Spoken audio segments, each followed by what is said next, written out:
आ गए मेरी मौत का तमाशा देखने। अब मुझे लटका देंगे, जुबान ऐसी बाहर आएगी, आंखें बाहर आएगी, थोड़ी देर लटकता रहूंगा, फिर ये मेरा भाई मुझे नीचे उतार देगा, फिर आप चर्चा करते घर चले जाओगे, खाना खाओगे, सो जाओगे। तुम्हारी ये नामर्दानगी, बुज़दिली एक दिन इस देश की मौत का तमाशा इसी खामोशी से देखेगी।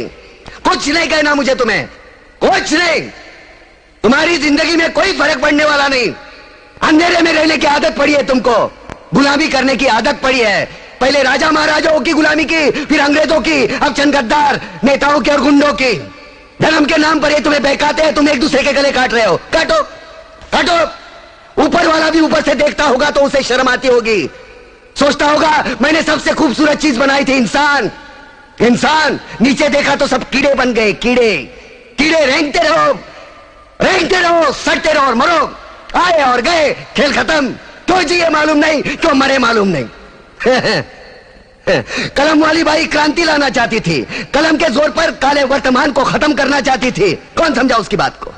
सब साले मुर्दे, जिंदा लाशें। किसे जगाती वो? मैं जाग गया, कुछ अच्छा काम करके जा रहा हूं, सुकून है। लेकिन ध्यान में रखना, तुम्हारी ये खामोशी कल तुम्हारे बच्चों के लिए रोना बन जाएगी। ये कानून वाले, वर्दी वाले नेता, इन्होंने अपना ईमान बेच दिया। एक दूसरे को जलाते वक्त तुम्हारा ईमान कहां गया था? भाड़ में।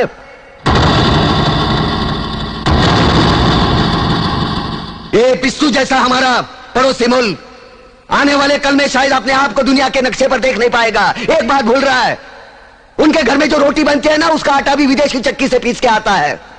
साले अपने खुद के देश में सुई नहीं बना सकते और हमारे देश को तोड़ने का सपना देखते हैं। वो ये सपना देख सकते हैं क्योंकि उन्हें मालूम है ये मुर्दों का देश है। वतन के लिए किसी को कोई हमदर्दी नहीं है। इसे तोड़ना बिल्कुल आसान है। मैं हिंदू, मैं मुसलमान, मैं सिख, मैं फलाना, मैं ढिमका। एक लाठी को तो कोई भी तोड़ सकता है, लेकिन लाठी के भारे को तोड़ना मुश्किल है। मैंने बचपन में पढ़ा था, स्कूल में, तीसरी में। मैं क्यों समझा रहा हूं तुमको? क्यों समझा रहा हूं? पागल हूं मैं? भूसा भरा पड़ा है मेरे दिमाग में। क्यों बातें कर रहा हूं इन पत्थरों से? हंसो हंसो, खुशियां मनाओ। क्रांति की राह पर एक और कुत्ते की मौत मरने जा रहा है, कल कोई और मरेगा। हमें क्या? हाँ? हम इसी तरह जीते रहेंगे, है ना? जियो भाई जियो, जैसे चाहिए वैसे जियो। मैं हिजड़े की जिंदगी जीना नहीं चाहता। ए ला, चल चल ला।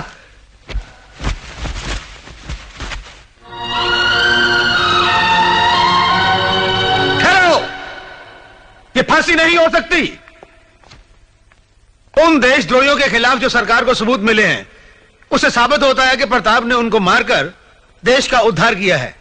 इसलिए भारत के राष्ट्रपति ने उसकी सजा माफ कर दी है। ये रहे उसके कागजात।